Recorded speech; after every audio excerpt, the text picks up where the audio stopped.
Salve, salve, família vascaína! Bom dia, um excelente sabadão, um dia abençoado para todos nós. Família, pega essa visão. Dia 22 de novembro.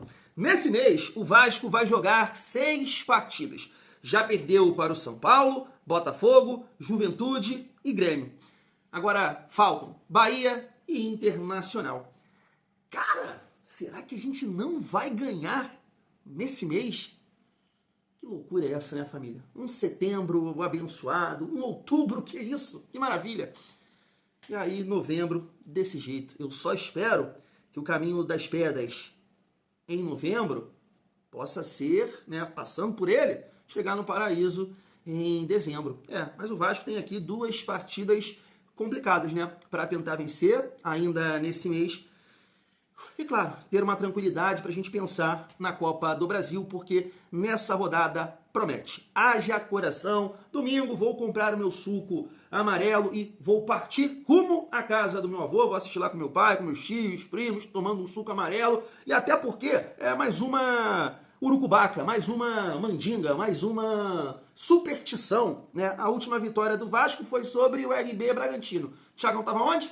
Na casa do vovô, então eu vou partir para lá. Mas aí, a gente tem Bahia e Internacional pra gente tentar acabar com essa urucubaca do mês de novembro. Que mês, hein, família vascaína? Mas chega aí que tem resenha nesse vídeo. Vamos analisar aqui os jogos de hoje do Campeonato Brasileiro e, claro, falar muito aqui sobre a partida contra o Bahia, até porque o retrospecto do Gênio /22 contra Rogério Ceni é muito positivo, família. A gente vai falar um pouco aqui também de elenco, opções, Bahia. Eu estava acompanhando aqui, né, um canal que cobre o Bahia, né, de um torcedor do Bahia, falando do Everton Ribeiro, que é um jogador importante, que entrou ali no segundo tempo contra o Fortaleza e mudou a dinâmica do jogo, né, e ele pode começar novamente no banco do Vasco. E para essa partida a gente não tem, né, o Felipe Coutinho, e o Diniz tem essa dúvida aí do Matheus França, do David. Chega aí, que a resenha tá show de bola. Mas antes, deixa eu te pedir aquela moral. Se não for inscrito aqui no canal Vasco em Família, se inscreve, deixa o like, ativa o sininho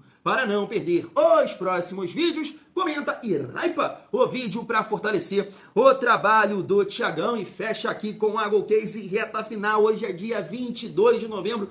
Com certeza nessa reta final a Gol Case vai melhorar os preços para você comprar e fortalecer o Thiagão utilizando aqui o cupom Família Vasco. Vai lá comprar a sua capinha personalizada, 2 por R$ 49,90. O copo Vibe ainda tá R$ 79,90. Mochila do Vascão, mala para viajar. E utiliza aqui o nosso cupom, pelo amor de Deus. Lembrando que para ativar o nosso cupom R$ 99,00, acima de R$ 99,00, e comprando R$ 200, você pode parcelar em 3 vezes sem juros e fecha também com a parceria aqui do canal, do YouTube, com o Mercado Livre e também Shopee. Fechou?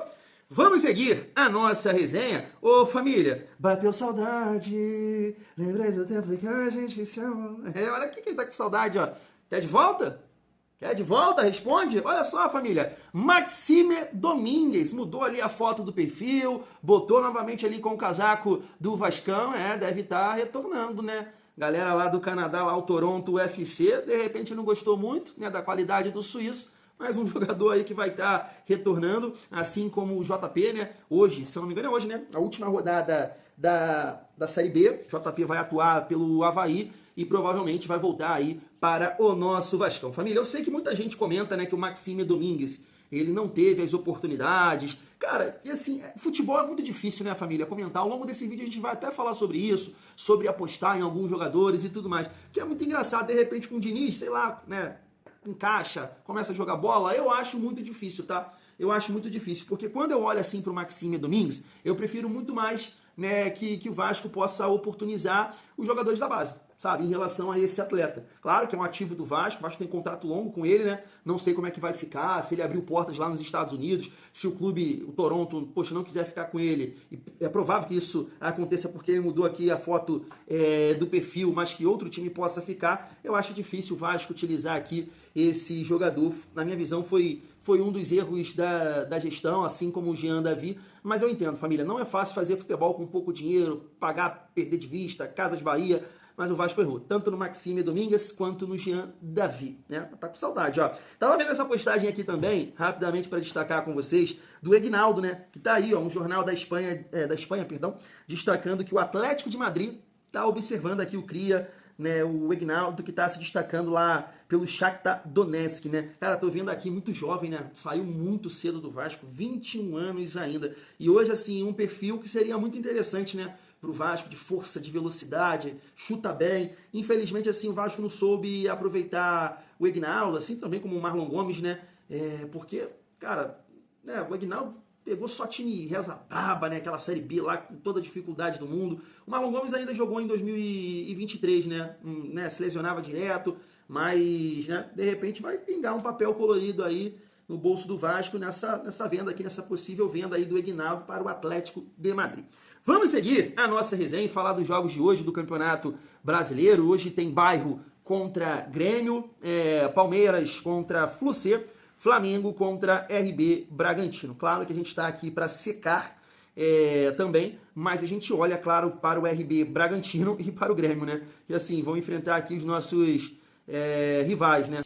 Assim, olhando para a tabela e esquecendo a rivalidade, Botafogo e Flamengo ganhando, né, seria interessante, né? Até porque o Grêmio tem 43 pontos e o RB Bragantino 45. Agora, colocando o tempero da rivalidade, esse tempero ele é muito importante. Eu torço aqui, não tô nem aí pro RB Bragantino aprontar para cima deles. E o Botafogo, cara, dificilmente o Botafogo vai ficar aqui fora dessa Libertadores. Aí também não me importa, né? O Grêmio perder aqui seria interessante, né? O Vasco aprontando lá para cima do Bahia, a gente consegue ultrapassar aqui o Grêmio, até porque nesse sentido também a gente tem que estar de olho na vaga na Sul-Americana, e claro, né, não esquecendo ali da parte de baixo, que isso está preocupando nesse momento. E em relação aqui ao Palmeiras, né, espero que possa olear 3 pontos, visando a parte de cima. A classificação tá aí, né, família? O Vasco com 42 pontos, como eu disse, Grêmio joga hoje 43, RB Bragantino 45. Assim, cara, é difícil demais, né, mano? Porque é muito engraçado as coisas que acontecem no futebol e você deixa passar a oportunidade e depois, mano, não adianta, né, correr atrás. Porque tu olha que o Vasco hoje tá na 13ª colocação, né? O Vasco tem 12 vitórias, o RB Bragantino tem 13. Mas o saldo do Vasco é melhor. O Vasco eu acho que tem menos 1 e eles menos 10. Ou seja, se o Vasco tivesse vencido o Juventude estaria na 8ª colocação. E sem correr risco algum, né, de rebaixamento. Ridículo, cara, ridículo. Ridículo essas últimas derrotas aí do Vasco, família. Vamos seguir aqui a nossa resenha e falar desse retrospecto aí do nosso treinador contra o Rogério Ceni. Tá aí, ó, Fernando Diniz tem ampla vantagem em jogos contra times de Rogério Ceni. Tá aí, até o Sport TV também destacou. Ceni tem 2 vitórias, 4 empates e 8 vitórias do Diniz. Poxa, a gente fica sempre aqui na expectativa do Vasco quebrar, né, mais uma urucubaca, como quebrou lá diante do São Paulo, Santos. Teve mais alguma que eu não me lembro? Acho que não, né?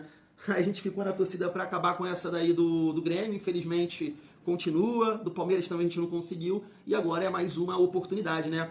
Muito tempo que o Vasco não vence o Bahia fora de casa. Acho que a última vitória foi até no meu noivado, foi 2012, gol acho que do Diego Souza e do Juninho Pernambucano de falta, acho que foi 2-1 ou 2-0 esse jogo, e tava passando lá na televisão, no salão lá, era um olho aqui, um olho na festa, um olho aqui, um olho na festa. Então assim, há muito tempo que o Vasco não ganha do Bahia fora de casa. E assim, se você olhar para o estilo do Rogério Ceni, cara, você vê, né, semelhanças assim com o estilo do Diniz. Ele tenta também construir lá do início, mas eu acho que o Rogério, eu estava vendo alguns, né, torcedores do Bahia falando, né, que ele gosta de inventar também, que às vezes gosta de fazer o mais complicado, e eu acho que o Diniz também tem esse tipo de decisão, de tomada de decisão, mas eu acho que o Rogério, assim, olhando de fora, ele ainda prioriza mais essa questão da velocidade, de ter beiradas rápidos, né? E o Diniz já, na minha opinião, não sei, não pensa muito nisso, né? Até porque o ponta burro, né, eu acho que não encaixa muito no que o Diniz entende de bola, essa aproximação, esse toque, né? Essa linha de passe que ele gosta e tudo mais. E aí, eu tava vendo aqui, essa postagem aqui em relação ao nosso adversário, que é o David Duarte, né, um zagueiro, e o Sanabria, em tratamento. O Bahia inicia a preparação para o jogo contra o Vasco, né? Então aqui são duas dúvidas que o Bahia tem para esse jogo. E o Sanabria, você lembra muito bem, né? Fez um salseiro aqui em São Januário, inclusive fez um gol, muito bom jogador, habilidoso. E aí eu fiquei observando assim, as opções do Bahia em relação a essa questão de velocidade, intensidade, tapa na frente, contra-atacar. Apesar que o Bahia não é um time que manda bem fora de casa não, né? Tem essa dificuldade, mas aí envolve outras situações, né, família? Outras questões. Mas no jogo do final de semana contra o Fortaleza, jogou o Pulga, o Ademir, aí tinha um tal de Thiago também, me parece que joga pelos lados, Kaique e ainda tem o Sanabria. São 5 jogadores assim com essa questão física, né, de velocidade. E o Vasco só tem o Andrés Gomes, né, o dançarino. E isso me incomoda um pouco. Eu não vou falar aqui que é fácil, né, contratar esse tipo de jogador, até porque foi aquilo que eu já até falei com um amigo, num grupo de membros, ele me chamou a atenção nesse sentido, eu falei, não, eu concordo contigo. Eu sei que jogador qualificado e com saúde custa caro. Você olha aí, se a gente fazer aqui 2 horas da manhã, galera, que é isso, queimados. Família, olha o barulho, mano. Família, se eu montar aqui uma enquete no canal e perguntar o Vasco deve comprar o Andrés Gomes, eu sinceramente acho que vai ficar bem dividido. Bem dividido. Muita gente eu vejo falar que ele é ponta-burro, que ele é fraco, que ele toma as decisões erradas, e ele custa, se eu não me engano, 36 milhões. 36. Esse cara que você critica, ele custa 36 milhões. Há um tempo atrás, aí, se a gente falasse, Ademir, contrato para Ademir, muita gente ia reclamar do Ademir, então eu entendo que não é fácil, e eu nem vou aqui reclamar do Nuno, repito, não estou reclamando do Nuno, um amigo até me chamou a atenção, estava vendo um comentário aqui agora há pouco, caraca, pensa, ele nem tirou férias, mas meu Deus, gente, vocês acham, eu estou aqui gravando vídeos, 2, 3 vezes por dia. Você quer que toda vez que eu for falar do Nuno, eu vou ter que falar que ele não tirou férias? Eu falo isso aqui o tempo todo, gente. Pelo amor de Deus. Agora, por esse motivo, eu não posso falar do Nuno. Não dá pra falar do Nuno, que tá arrastando, que tá matando a planta. Ele não tirou férias. Show, pô. Show, dá um poupa ele, como eu falei. Eu gosto do Nuno, o Nuno é muito bom de bola, mas tá mal. Tá mal, ele não tirou férias. Eu falo isso o tempo todo. Ah, meu Deus. Eu não estou reclamando aqui do Ryan e do Nuno, até porque teve um período no campeonato que eram os pontas com mais participações em gols do campeonato brasileiro. Eu só acho que você tem que ter, sabe, essas opções no elenco. É importante na minha visão. E aí o Vasco só contratou na segunda janela e só tem o Andrés Gomes. Porque assim, a gente pode lembrar aqui de diversas partidas que o jogo foi se desenhando para esse perfil de atleta. E aí você só tem um no elenco. Esse cara mais rápido, né? Cara, Botafogo na Copa do Brasil, o jogo contra o Flamengo no Maracanã, o jogo contra o Internacional, que o Diniz não quis botar o Lodge, porque só tinha o Lodge no banco. Entre outros jogos aí que você vai lembrar, o Vasco sendo marretado, e sem ninguém para atacar a última linha, para puxar, né, um contra-ataque. Então, assim, não sei, né, se o Vasco tem esse recurso. O Sub-20 também não sei, as peças que tem nesse sentido, mas de repente é importante apostar, né? Apostar em alguns jogadores com esse perfil. É bom ter no elenco esse perfil, esse jogador com essas características, porque eu acho que é útil, né? Você ter no elenco, e o Vasco, no caso, só tem o Andrés Gomes. Você vê a diferença aqui do Bahia, eu citei 5. E eu nem tô falando que eu gosto de todo mundo, mas acaba ajudando. É importante ter esse tipo de jogador, família. E assim, em relação ao confronto, eu tava até mostrar aqui para vocês o Tricolor, e ele tava falando do Everton Ribeiro, né? A importância dele no time, como, assim, quando ele não joga, o Bahia tem muita dificuldade na criação, tanto que nesse jogo eu acho difícil o Rogério repetir isso contra o Vasco, porque não funcionou, né? Ele jogou com Eric, Caio Alexandre e Jean Lucas, né? 3 volantes. De repente ele vai encaixar ali o Cauli ou até mesmo o Sanabria, não sei se faz essa função para essa partida. Porque o Everton Ribeiro ele não está confiante ainda, não está bem fisicamente para jogar o tempo inteiro, iniciar as partidas e pegar o adversário com suco, né? Foi isso que o Rogério Ceni falou na última coletiva. Mas eu fiquei assim pensando, porque o Everton Ribeiro é bom jogador, né? Um jogador de altíssimo nível, mas como ele faz o jogo fluir e tem as movimentações para isso, né? Um outro dia eu conversei aqui com vocês sobre o Felipe Coutinho, que eu tô, né, cobrando um pouco mais, para que ele apareça um pouco mais, para que ele assuma, né, um pouco mais de protagonismo no Vasco. Eu tô achando ele assim um bom coadjuvante, né? Não tá conseguindo encostar na frente, cadê a chapada, não finaliza pro gol, tá muito na organização. Sim, eu até acho que isso passa também pelo conceito de jogo do Fernando Diniz, mas eu citei aqui com vocês, quando tem a movimentação, ele acha, nessa jogada de velocidade, que foi a jogada do Juventude, né? O Piton conseguiu passar aqui, ele achou o Piton, um belo passe, fez o cruzamento, gol do Ryan. Tá aí também a importância de você ter esse tipo de jogador. Pro Felipe Coutinho ter jogadores físicos, cara, é essencial, na minha opinião. Eu acho que é importante você ter o Nuno condicionado bem, e eu acredito muito no Nuno pro ano que vem. Realmente esse ano, eu acho que o cansaço bateu, ele está se arrastando porque não teve férias,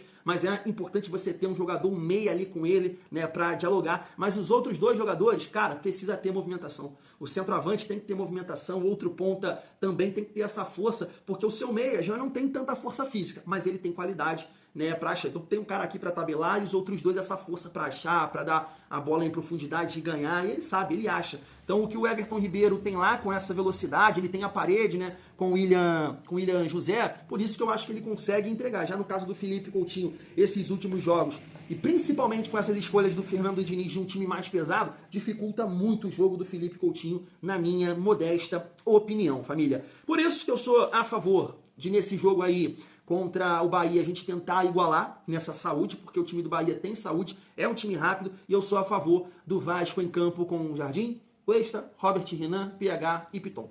Barros e Hugo Moura. Nuno, David, Andrés Gomes e Ryan. E um outro detalhe muito importante, mesmo com essa escalação de saúde, né, que a gente está pedindo aqui, mas a estratégia precisa ser parecida com o que ele fez contra Cruzeiro e Fluminense. Nada de expor esse time, essa defesa, né? Tenta compactar mais o time, porque quando a gente faz essa saída, essa pressão mal feita, até acredito com esses jogadores, né, a gente pode pressionar mais, porque o David tem mais capacidade física do que o Nuno, e o Nuno, mesmo se arrastando, eu acho que ele ainda tem mais capacidade física do que o Coutinho. Então essa pressão pode ser mais efetiva. Só que você, assim, cara, a gente que não tem conhecimento tático nenhum, a gente vê esse clarão que fica. Os jogadores lá sobem, né, o quarteto, Nuno, Verratti, Ryan e Coutinho, aí o Tietchan e o Barros também vai. Cara, o adversário tem muita facilidade para encontrar sempre algum jogador aqui, né, nesse buraco que fica. Tu não vê isso o tempo todo, assim como o Botafogo, foi assim contra o Botafogo, foi assim contra o Grêmio. Eu não consigo entender isso. E não existe uma correção nesse sentido. Por isso que eu estou ficando, né, com raiva do Diniz e das coletivas dele, que ele vai lá e fala a mesma coisa. Então a gente tem que compactar mais esse time, saber o momento certo, sentir o jogo. Como foi, cara? Como foi contra Cruzeiro e Fluminense?